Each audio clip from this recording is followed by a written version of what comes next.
When he realized that the one who was speaking to him from heaven was in fact Yeshua, Rav Shaul, as a good Pharisee, asked that second question. Lord, interesting start, what do you want me to do? Very important question. The lesson of Sinai is clearly that divine revelation is not the end of the journey, but it's the beginning of a new adventure. So similarly, near Damascus, the Lord said to Rav Shaul, Acts 9, arise and go into the city, and you will be told what you must do. If I might rephrase, Rav Lachem, enough for you, this supernatural experience. Now you must move on to the assignment for which I have called you. And you know, Vayi ben Soa, in some sense, reinforces that for us each week. It's a Sinai experience, yes, but it says, arise, O Lord, let your enemies be scattered. As the ark goes forth. As the ark goes forth, what does that remind us of in that text? We follow. We keep moving on our mission, our journey, our calling. And so, in the Acts text, Rav Shaul's initial encounter contained the germ of his lifelong adventure and mission, because it was here, on this road, that he encountered Yeshua as the living, resurrected and ascended Messiah, who was the Lord of all. And it was this vision of Yeshua that informed Rav Shaul's lofty descriptions of the Messiah in his letters. It fueled his life. It energized his mission to the non-Jewish world. Now, if Yeshua truly is the Lord revealed from heaven, as at Sinai, then he is the Lord of all humankind, non-Jews as well as Jews. And Yeshua's consequent commission to Rav Shaul to go to the Gentiles flowed out of this dramatic revelation on the road to Damascus and its synagogues in that city. Well, when the Lord sent Israel, moving on from Erev, as he sent Rav Shaul here, the high point of their miraculous journey from Egypt was what they were focusing on. When he sent them on from that high point, he was teaching us to ask, let me suggest, two questions at our own religious high points. Oh, and by the way, remember them as well as remember him at the low points in our religious journey. We are to ask, Lord, who are you? And Lord, what do you want me to do? And so our initial experience with God also can provide direction and perspective for the rest of our lives and through the rough stretches of the road that we all encounter, if we remember our vision and retain the right perspective. Several years ago, I came across this article by a religious writer. It was in the religion section of the St. Pete Times. Very interesting what the religion writer says. He's sharing an experience. He says, I'm standing on the curb in my Navy sports coat in 88-degree Florida sunshine. The place was Lakeland, by the way. With my cell phone at my ear. Buzz, buzz, click. AAA, may I help you? Yeah, I need a tow truck, please, I say. Do you know if it's your battery, sir? No, it's not that. I'm afraid I wrecked the car. Are you okay?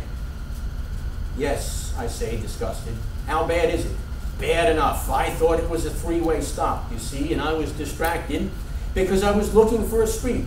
So I pulled out, and the gentleman on my left generously swerved rather than smash into my door and break most of my major bones.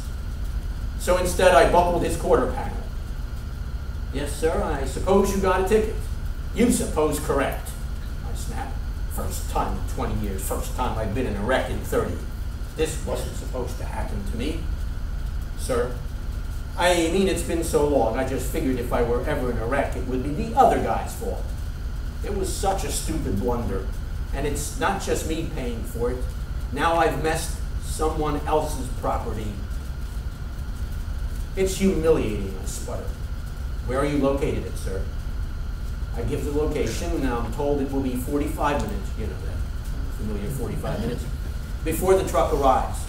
I wipe the sweat off my forehead. That's my penance, I suppose, I muttered. Sir, never mind. Where would you like it towed, sir? Gosh, I don't know. Can you recommend a place? Yes, sir, it's called Auto Body Resurrection on Jenkins Avenue. Auto Body Resurrection? Do I have to put my car in a tomb for 3 days before they can fix it? At this, the police officer looks over at me in alarm. And there was silence in my earpiece. I wiped the sweat from my forehead again. Just a joke, I mumbled. Yes, sir. Anything else, sir? Not unless you can recommend someplace to repair wrecked pride. The phone responds, well, sir, that's a little out of our league. For that, perhaps you might have to call God. Oh, good idea. Thanks. Thank you for calling AAA. Have a nice day. And so I end the call, then punch in 7 digits.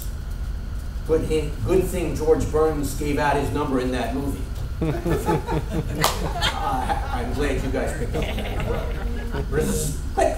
McMullen booms a profound bass voice. I always imagine this is James Earl Jones. There's no way I can mimic that. Lord, how did you know? Oh, I suppose you know why I called too. Oh, McMullen, I know all right.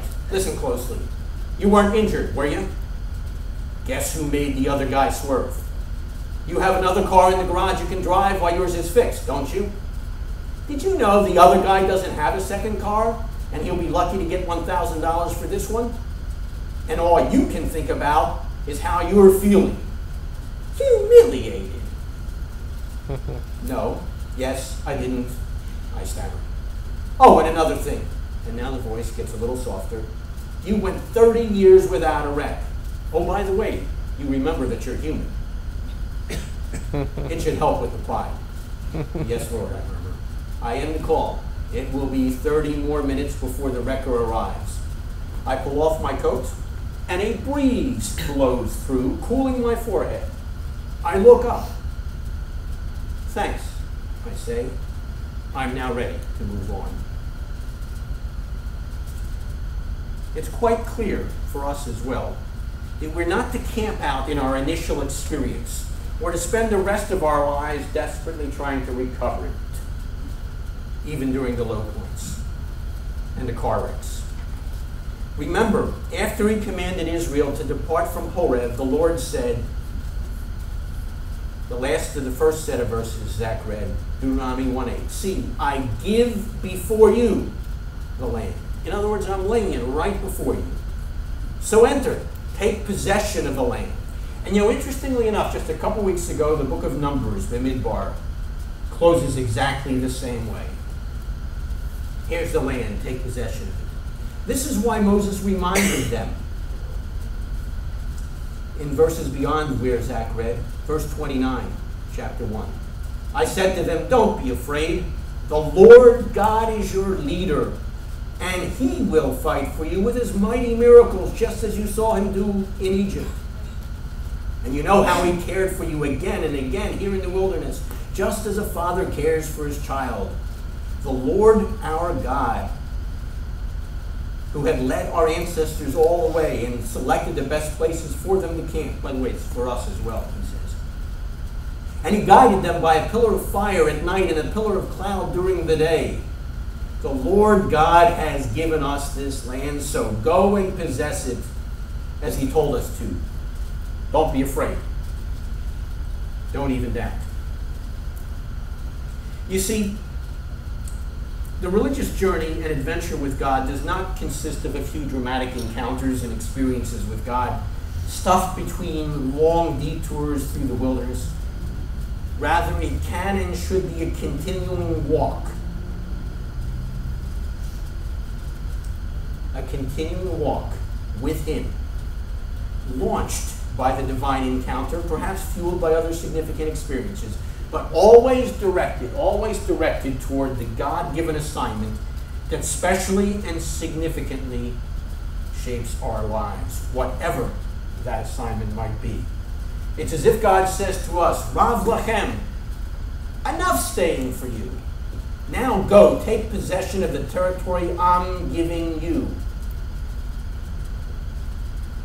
As the author in the book of Hebrews phrased it in a similar fashion, let's run with patience, listen to this, the particular race God has laid out for us.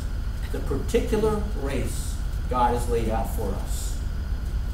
Oh, and by the way, the specific territory he gives to each of us is not always, let me change that, is not usually easy. It may well be as difficult as Canaan appeared to be for Israel. This is why he says, as we read it, I'm giving it to you. And then he reassures us as well in the text from the Parsha this week that was read. Ask if from the beginning of time there has ever been such a great thing as this, or anything even heard of like it, that a nation would hear God speak from the fire like you did and live, or that God took one nation from another with such mighty miracles. You have been shown all this to know that God is Lord. There is nothing like or beside him. So remember, wherever that journey is to be for you, wherever you are on that journey, as he says, Deuteronomy 1 again. Don't be afraid. The Lord God is your leader. He will go before you and fight for you with his mighty miracles, just as you saw him do in Egypt. And you know how he cared for you again and again in the wilderness, just like a father cares for his child. He says, move on out. Have you started in motion? Take the next minute or so for a time of reflection and response. As God reaches out to us, we respond to him and reach out for him.